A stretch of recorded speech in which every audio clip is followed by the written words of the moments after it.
नमस्कार दोस्तों, कैसे हैं आप सब। मैं आपका दोस्त advocate Sagar Kumar Verma, practicing in district and session court Shamli 8 Kairana. आज हम बात करने वाले हैं डिवोर्स की। डिवोर्स कैसे लेना सही रहता है, कितनी तरीके से हम डिवोर्स ले सकते हैं, डिवोर्स कितने प्रकार का होता है, इन सभी बातों के बारे में आज हम बात करने वाले हैं। तो चलिए शुरू करते हैं। देखो दोस्तों, जो हमारी हिंदू संस्कृति है उसमें कहीं भी डिवोर्स के बारे में नहीं बताया गया था।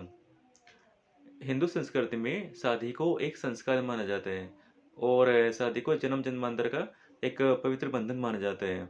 इसमें तलाक जैसी कोई बात पहले थी ही नहीं, लेकिन जैसे समय बीतता जा गया उसके बाद में हमारा डिवोर्स का प्रावधान निकल के सामने आता है।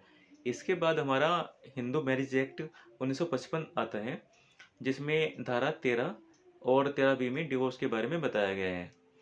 देखो मित्रों, डिवोर्स हमारा दो प्रकार का होता है। कौन कौन सा?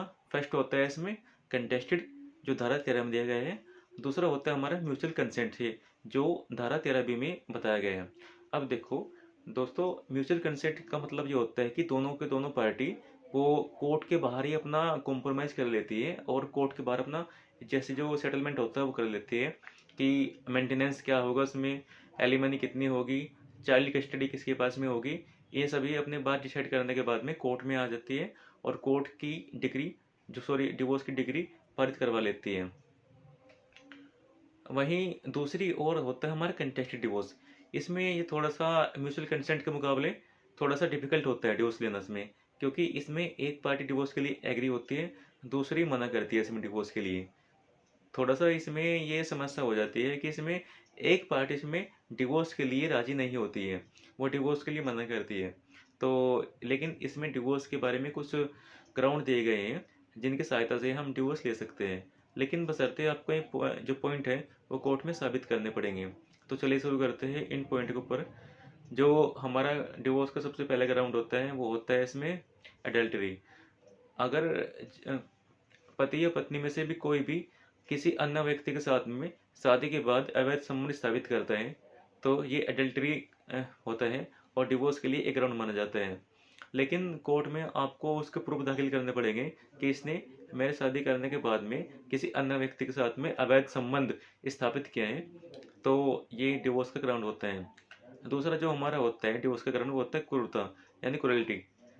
अगर शादी के बाद पति या पत्नी में से कोई भी क्रूरता करते हैं तो वो भी एक डिवोर्स का ग्राउंड होता है।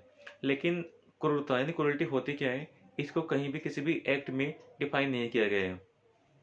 लेकिन सुप्रीम कोर्ट ने समय समय पर अपने जजमेंट के माध्यम से इसको डिफाइन करने का प्रयास किए हैं। तीसरा हमारा जो ग्राउंड होता है वो होता है कि यदि पति या पत्नी में से भी कोई उसको 2 साल से अधिक समय के लिए अभित्यक्त करता है, यानी कि उसको त्याग देता है, तो ये भी एक डिवोर्स का ग्राउंड होता है। चौथा हमारा ग्राउंड होता है कि धर्म परिवर्तन। यदि पति या पत्नी में से भी कोई भी स्पाउस अपना धर्म परिवर्तन कर लेता है, यानी हिंदू नहीं रह जाता, तो वो भी एक डिवोर्स का ग्राउंड माना जाता है। पांचवा जो हमारा डिवोर्स का ग्राउंड होता है वो है अनसाउंडनेस ऑफ माइंड, यानी कि पागलपन। अगर मस्तिष्क का पागलपन हो जाता है तो वो भी एक डिवोर्स का ग्राउंड हो जाता है, यानी कि मस्तिष्क में कोई विकार आना, तो ये एक डिवोर्स का ग्राउंड होता है।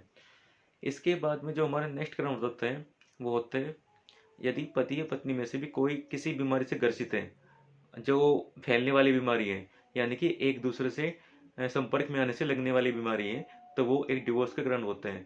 जैसे कि मतलब कुष्ठ रोग होता है या कोई स्किन की अन्य बीमारी होती है जो ठीक नहीं हो सकती, तो वो भी एक डिवोर्स का ग्राउंड माना जाता है।